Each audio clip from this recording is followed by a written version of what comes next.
दोस्तों एक बार फिर से आप सभी का आपके अपने YouTube channel English with Dilip sir में स्वागत है। दोस्तों यदि आप बीपीएससी टीआरई 4 की तैयारी कर रहे हैं और आपका सब्जेक्ट इंग्लिश है तो बिल्कुल ये सेशन आपके लिए है। दोस्तों इस सेशन में हम लोग क्रिस्टोफर मार्लो के एक बहुत ही महत्वपूर्ण प्ले जिसका नाम है डॉक्टर फॉस्टस के महत्वपूर्ण एमसीक्यूज का डिस्कशन करेंगे। दोस्तों याद रखिएगा, क्रिस्टोफर मार्लो एक यूनिवर्सिटी वेट्स थे और यह एलिजाबेथन एज के राइटर थे। दोस्तों एमसीक्यूज का डिस्कशन करने से पहले हम लोग क्रिस्टोफर मार्लो से संबंधित कुछ महत्वपूर्ण पॉइंट्स का डिस्कशन कर लेते हैं जो आपके परीक्षा के लिए बहुत ही महत्वपूर्ण सिद्ध होंगे। तो चलिए दोस्तों शुरू करते हैं सेशन को। और आपका पहला जो पॉइंट है, याद रखिएगा, क्रिस्टोफर मार्लो का जो जन्म हुआ था 1564 ईस्वी में जन्म हुआ था और इनकी मृत्यु हुई थी दोस्तों 1593 में। Marlowe was born in Canterbury only a few months before Shakespeare. He is considered as Shakespeare's master in tragedy. तो दोस्तों ट्रेजेडी का इसे मास्टर बोला जाता है विलियम शेक्सपियर के। तो क्रिस्टोफर मार्लो जो थे विलियम शेक्सपियर के लिए बहुत ही एक इंस्पायरेशन के स्रोत थे ट्रेजेडी लिखने के लिए। He was son of poor shoemaker John Marlowe. दोस्तों शू मेकर जॉन मार्लो के लड़के थे। ही स्टडीड एट कैम्ब्रिज, एक कैम्ब्रिज में अध्ययन किए और in 1587 at the age of 23 he produce Tamburlaine the great. दोस्तों मात्र 23 वर्ष की अवस्था में उनकी पहली रचना आती है Tamburlaine the great. He wrote only tragedies during 5 years of his writing career. दोस्तों उनका जो राइटिंग करियर था मात्र 5 वर्ष का ही था, क्योंकि इसके बाद इनकी हत्या कर दी जाती है। लेकिन इस छोटे से 5 years के स्पेम में ये बहुत सी अच्छी प्ले उस समय लिखे एलिजाबेथन टाइम पीरियड में। दोस्तों होता क्या है कि a warrant was issued for Marlowe's arrest on 18 मई 1593। 18 मई 1593 को एक वारंट आता है दोस्तों मार्लो को अरेस्ट करने के लिए। And no reason was given, और कोई भी कारण नहीं बताया गया फॉर इट, इसके लिए। He was stabbed to death by Ingram Frizer. दोस्तों याद रखिएगा इस व्यक्ति का नाम इंग्राम फ्रीजर, जिसने इनकी हत्या कर दी चाकू से, स्टेप्ड कर दिया इन 1593 में। दोस्तों याद रखिएगा यह एक स्पाई का भी काम करते थे, परहैप्स इसीलिए इनकी हत्या कर दी जाती है। दोस्तों उस समय अपने विचारों को स्वतंत्र रूप से रख पाना आसान नहीं था। आज भी अगर आप कुछ खास देशों में हैं तो अपने विचार को स्वतंत्र रूप से नहीं रख सकते हैं। तो आप सोच सकते हैं कि एलिजाबेथन टाइम पीरियड के समय जब कोई धर्म के विपरीत कोई बात करे तो उसका क्या हश्र होगा, और यही होता है क्रिस्टोफर मार्लो के साथ। Marlowe's first play was performed on the regular stage in London in 1587। और वो कौन सा प्ले था दोस्तों? Tamburlaine the great about the conqueror. All Marlowe's other works, इसके अलावा जो भी मार्लो की दूसरी रचनाएं हैं वे आर पब्लिश्ड पोस्टुमसली, इनके मृत्यु के उपरांत ही दोस्तों पब्लिश्ड होती है इसके अलावा जो भी रचनाएं हैं। तो आगे बढ़ते हैं दोस्तों। अब यहाँ पे कुछ कोट्स हैं जो बेन जॉनसन या इसके अलावा और भी राइटर्स हैं जो मार्लो पे किए हैं, तो ये काफ़ी इंपॉर्टेंट है। याद रखिएगा Ben Jonson coined the phrase Marlowe's mighty lines. दोस्तों ये जो मार्लोज माइटी लाइन्स था ये किसके लिए फ्रेज था? तो ये बेन जॉनसन की जो कोट्स था ये मार्लो के ब्लैंक वर्स पे आधारित था। इसी ब्लैंक वर्स को कहे थे Marlowe's mighty lines. And its new vigour force and fire to suit this his heroic themes. Thomas Nashe called Marlowe poor deceased Kit Marlowe. ये पूछा जा सकता है सीधे सवाल कि दोस्तों किसने मार्लो को कहा था पुअर डिसीज्ड किट मार्लो? तो ये कौन कहे थे? Thomas Nashe. दोस्तों in the play As You Like It Shakespeare paid tribute to Marlowe by saying him dead shepherd. तो दोस्तों डेड शेफर्ड किसके लिए शेक्सपियर बोलते हैं? तो याद रखिएगा क्रिस्टोफर मार्लो के लिए। या ये भी पूछा जा सकता है आपसे कि शेक्सपियर अपनी किस रचना में ट्रिब्यूट करते हैं क्रिस्टोफर मार्लो को डेड शेफर्ड कह के? तो होगा दोस्तों आपका एज यू लाइक इट। दोस्तों इसके अलावा क्रिस्टोफर मार्लो की कुछ महत्वपूर्ण रचनाएं हैं जिसका आप नाम याद रखिएगा, क्योंकि आपके परीक्षा में सीधे सवाल ये पूछे जा रहा है कि इस पार्टिकुलर रचना के रचनाकार कौन है, who is the writer of this work. तो यहाँ पे याद रखिएगा टम्बरलेन द ग्रेट, द ज्यू of Malta, doctor Edward the second और डॉक्टर फॉस्टर्स। दोस्तों इनकी दो रचनाएं काफ़ी महत्वपूर्ण है, एक है आपका द ज्यू ऑफ माल्टा और दूसरा है डॉक्टर फॉस्टर्स। जो सबसे महत्वपूर्ण रचना है वो है डॉक्टर फॉस्टर्स, ये बहुत ज़्यादा इंपॉर्टेंट रचना है आपके लिए। तो चलिए दोस्तों आगे बढ़ते हैं और अब हम लोग MCQs का डिस्कशन करेंगे जो आपका आधारित होगा डॉक्टर फॉस्टर्स पे। तो डॉक्टर फॉस्टर्स के बारे में कुछ एडिशनल इन्फॉर्मेशन पहले जान लेते हैं। दोस्तों याद रखिएगा डॉक्टर फॉस्टर्स जो होते हैं ना, is doctor John George Faust, a German alchemist, astrologer and magician in real life. ये जो डॉक्टर फॉस्टर्स जो प्ले है, ये जो नाम लिया गया है, ये जो व्यक्ति है ना, रियल लाइफ में ये एक अल्केमिस्ट होते हैं, एस्ट्रोलॉजर होते हैं, जादूगर भी होते हैं, जिनका पूरा नाम है डॉक्टर जॉन जॉर्ज फॉस्ट। अगर हम बात करें इस प्ले की फुल टाइटल की तो वो क्या था दोस्तों, याद कर लीजिएगा, the tragical history of the real life and death of doctor Faustus. The tragical history of the life and the death of doctor Faustus. Its first performance was, सबसे पहली बार जो इसको परफॉर्म किया गया था वो किया गया था 1592 में, but it was published in 1609। It is written in 5 acts. Important points है दोस्तों, इसको 5 एक्ट्स में लिखा गया था। In the prologue the chorus introduce the story of doctor Faustus. दोस्तों प्रोलॉग में जो कोरस होते हैं ये लोग इंट्रोड्यूस करते हैं फॉस्टर्स की कहानी को। Doctor Faustus is compare to a Greek mythology character named Icarus in the prologue. Wagner is the servant of doctor Faustus. ये इंपॉर्टेंट पॉइंट है दोस्तों आपके लिए कि वेगनर कौन होते हैं, कैरेक्टर्स का नाम है। ये जो कौन होते हैं, ये डॉक्टर फॉस्टर्स के सर्वेंट होते हैं। ये सीधे पूछा जा सकता है कि वेगनर डॉक्टर क्रिस्टोफर मार्लो के किस रचना में कैरेक्टर का नाम है, तो आपका डॉक्टर फॉस्टर्स है और डॉक्टर फॉस्टर्स का ये क्या होता है दोस्तों, सर्वेंट होता है। Before he turns to magic he was considered to study logic, medicine, law and religion theology. दोस्तों अगर सच में कहा जाए तो डॉक्टर फॉस्टर्स एक बहुत अच्छे इंसान थे, लेकिन ज्ञान के प्रति उनकी अत्यधिक लालसा थी। वो अल्टीमेट पावर को गेन करना चाहते थे, जो बियॉन्ड द ह्यूमन लिमिटेशंस, जो मानव के सीमा से बाहर की चीज़ें थी, इसको वो प्राप्त करना चाहते थे। और ऐसा नहीं था कि वो कोई चीज़ सीख कर किसके साथ गलत करने का उनका इंटेंशन था, ऐसा नहीं था, लेकिन वो ज्ञान, अत्यधिक ज्ञान पाना चाहते थे जो इनके लिए खतरनाक सिद्ध हो जाता है। और ये सब चीज़ पढ़ने के बाद वो ब्लैक मैजिक के तरफ उनका झुकाव हो जाता है। He learn everything he could learn, वो हर कुछ सीखे जो सीख सकते थे। All of this things left him unsatisfied, लेकिन इन सब चीज़ों को सीखने के बावजूद भी वो अनसेटिस्फाइड ही रहे। So now he turns to magic, और तब उनका झुकाव दोस्तों मैजिक के तरफ हो जाता है और वहाँ से वो चीज़ों को सीखते हैं जो उनके लिए समस्याएं आगे बढ़ती हैं और वो ईश्वर के भक्ति से दूर हो जाते हैं।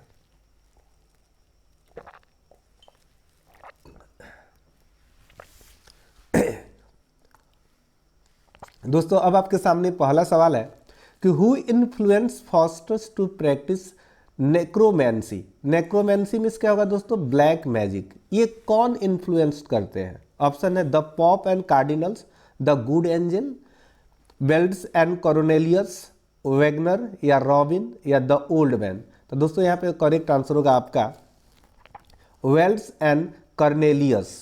तो वेल्ड एंड कॉर्नेलियस जो दोस्तों होते हैं ना, ये भी मैजिशियंस होते हैं जो फॉस्टर्स को इनकरेज करते हैं ब्लैक मैजिक का अध्ययन करने के लिए, और जिससे वो ब्लैक मैजिक सीखने के लिए एक समझौता कर लेते हैं, जो आगे की कहानी में आप समझते चलिएगा जैसे जैसे हम लोग MCQs का डिस्कशन करेंगे। What is the main reason Faustus decides to sell his soul. क्या मेन कारण था जिसके कारण डॉक्टर फॉस्टर्स ने निर्णय लिया कि वो अपने सोल को बेच देगा?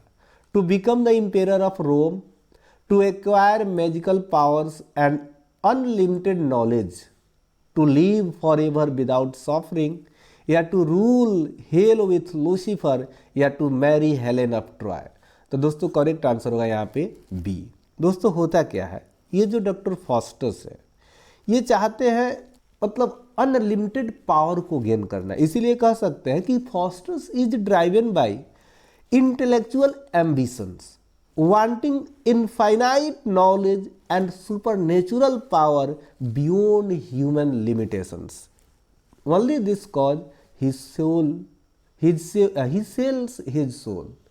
चलिए दोस्तों आगे बढ़ते हैं। अगला सवाल है आपका कि what is the significance of the Latin inscription homo fuge that appears on Faustus arm?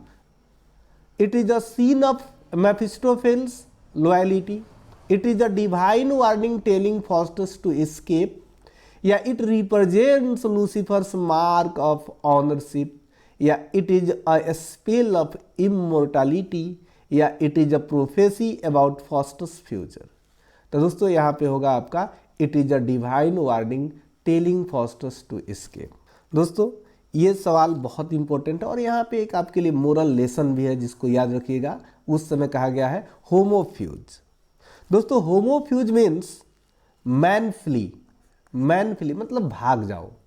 जैसे यहाँ पे होता क्या है दोस्तों, जब ये समझौता करते हैं कि मैं अपना सोल जो है तुम्हें 24 वर्ष के लिए दे दूंगा और बदले में तुम मुझे अल्टीमेट पावर दोगे, नॉलेज दोगे, ज्ञान दोगे। तो मेफिस्टोफेल्स जो होता है कहता है कि तुमको ये जो समझौता है, पैक्ट है ना, अपने ब्लड से करना होगा। तो इसके लिए वो क्या करते हैं दोस्तों, इसके लिए वो अपने रिस्ट को काट देते हैं। लेकिन जैसे ही वो अपने रिस्ट को काटते हैं तो होता क्या है, वो जो ब्लड होता है वो जम जाता है और वहाँ पे एक साइन आती है जिस पे लिखा होता है होमोफ्यूज। होमोफ्यूज एक प्रकार का वार्निंग था जो गॉड भी नहीं चाहते थे कि डॉक्टर फॉस्टस ऐसी समझौता करे।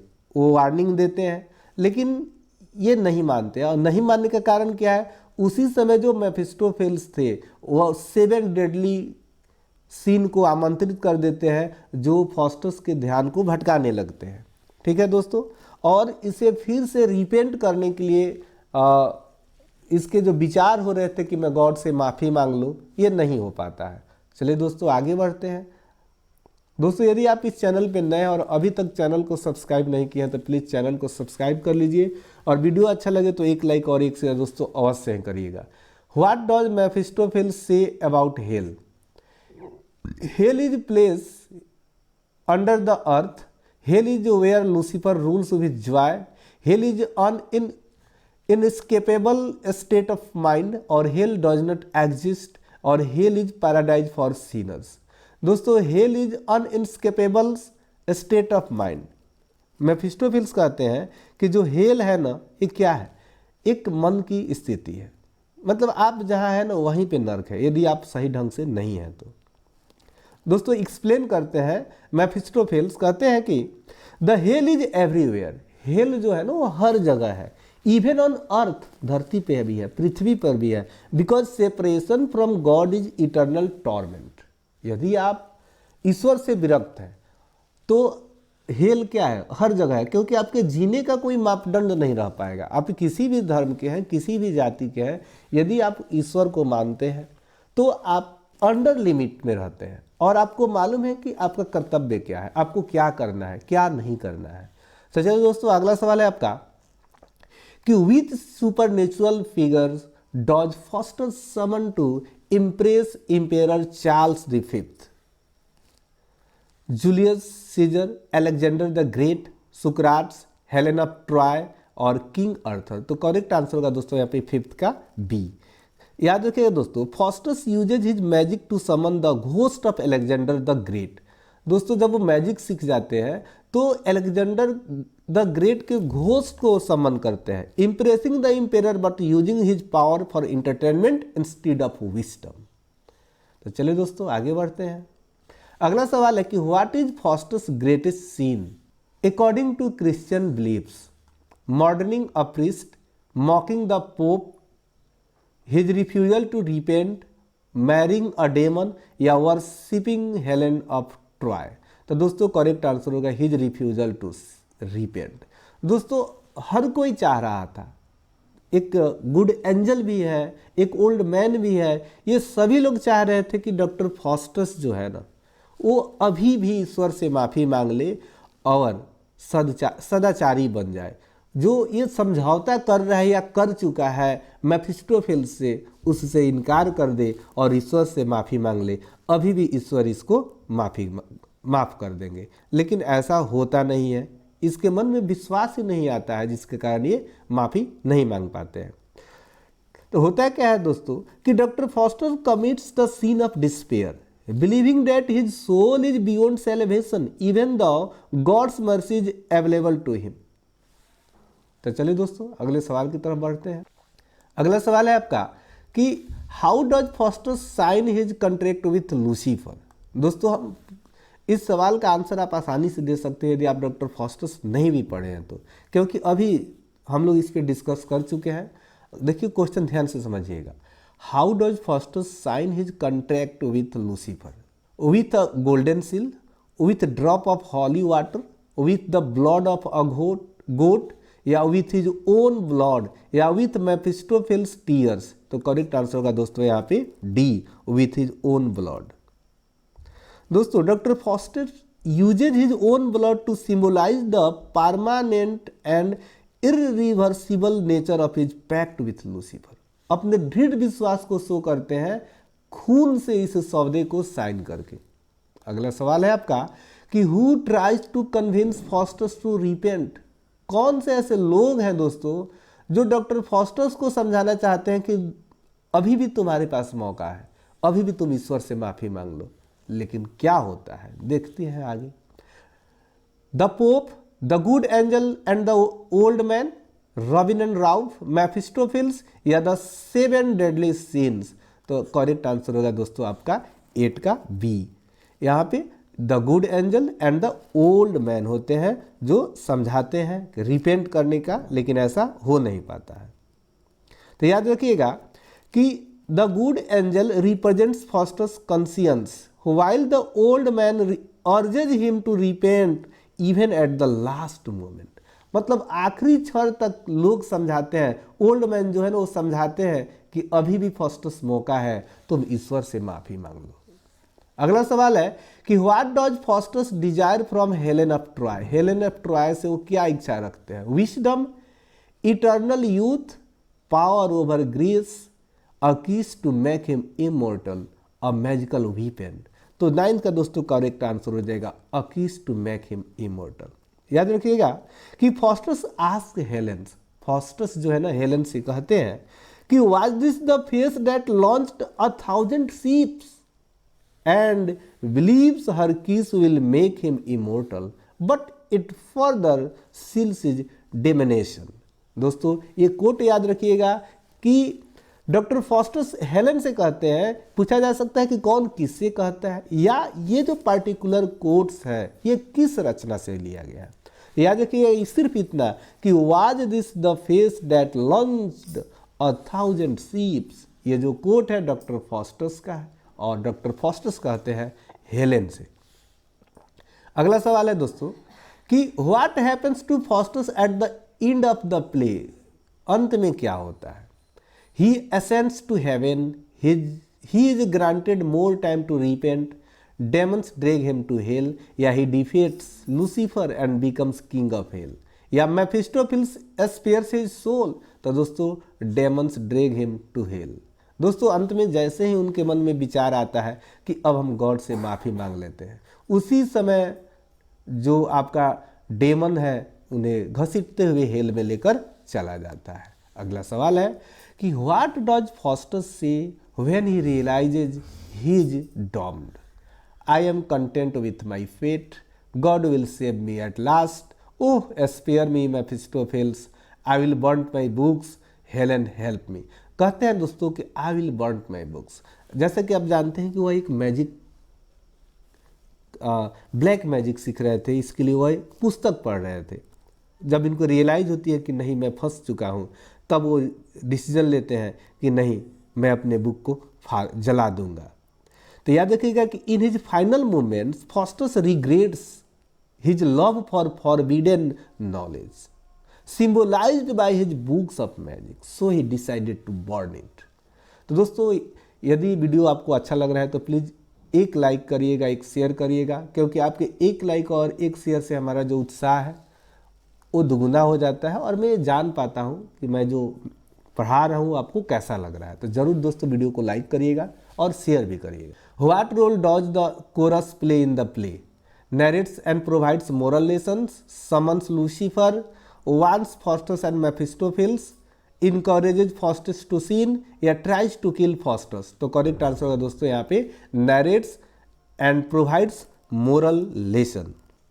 तो यहाँ पे दोस्तों ये लोग गाइड का काम करते हैं, मोरल लेसन देते हैं लोगों को। अगला सवाल है आपका कि what is the genre of doctor Faustus. बहुत इंपॉर्टेंट और छोटा सा आसान सा सवाल है। कॉमेडी, रोमांस, ट्रेजेडी, सटायर या इपिक। तो करेक्ट आंसर होगा दोस्तों आपका ट्रेजेडी। याद रखिए doctor Faustus is a tragedy as it depicts the downfall of a man due to his ambition and pride. और याद रखिएगा यह एक एलिजाबेथन प्ले है। एलिजाबेथन ट्रेजेडी कहिए या प्ले कहिए, ठीक है दोस्तों। अगला सवाल है what is the significance of the 7 deadly sin in the play. They entertain Faustus, they convince Faustus not to repent, they punish Faustus for his sins, they help the old man या they try to warn Faustus. तो यहाँ पे होगा they convince Faustus not to repent. दोस्तों जैसे ही वो समझौता करने के लिए अपने रिस्ट को काटते हैं तो ब्लड जम जाता है, वहाँ पे एक साइन आ जाता है कि भाग जाओ अभी भी मौका है। उसी समय ये 7 डेडली सीन जो होते हैं वो जो मेफिस्टोफेल्स है वो प्रोवोक कर देता है, इनको बुला लेता है और 7 डेडली सीन वहाँ पे उपस्थित हो जाते हैं और डॉक्टर फॉस्टस के ध्यान को वहाँ पे डिटेक्ट कर देते हैं, वहाँ से हटा देते हैं ताकि इसका ध्यान वहाँ पे ना चल जाए, इसके मन में परिवर्तन ना हो जाए, जल्दी से किसी तरह हम समझौता करा लें, यही वो करते हैं। ठीक है दोस्तों, तो चलिए दोस्तों आगे बढ़ते हैं। अगला सवाल है कि what lesson does doctor Faustus teach the audience. अब इंपॉर्टेंट चीज़ है, आप भी ऑडियंस है, मैं भी ऑडियंस हूँ, या उस समय जो लोग इस प्ले को देख रहे थे या पढ़ रहे थे उनके लिए कौन सा मोरल लेसन डॉक्टर फॉस्टस देना चाहते हैं इस प्ले के माध्यम से, जिन्हें आप क्रिस्टोफर मार्लो भी बोल सकते हैं। Intelligence leads to destruction. Science is evil. True happiness lies in repentance and faith. Magic is the key to power. या Lucifer is more powerful than God. तो करेक्ट आंसर होगा दोस्तों 15 का आपका सी। याद रखिएगा कि this play teaches us the faith, humility and repentance are more valuable than worldly power and ambition. दोस्तों जीवन में कोई भी गलती हो अपनों से या गॉड से माफ़ी मांग लीजिए और आगे बढ़िए, जीवन के पथ पे हमेशा आगे बढ़िए, मन में किसी के प्रति दुर्भावना मत रखिए और किसी भी चीज़ को मोर देन रिक्वायर्ड प्राप्त करने का प्रयास नहीं करिएगा। वो ज्ञान भी होगा ना, वो भी आपके लिए खतरनाक हो जाएगा। चीज़ों को उतना ही संग्रहित कीजिए जो आपके लिए ज़रूरी हो। उम्मीद करते हैं दोस्तों ये सेशन आपको बहुत अच्छा लगा होगा और इस सेशन का आप एंजॉय कर पाए होंगे और ये सेशन आपके तैयारी को और भी एक नई उड़ान देने में सक्षम हो पाएगा। तो thank you for watching this video till the end. Have a nice day.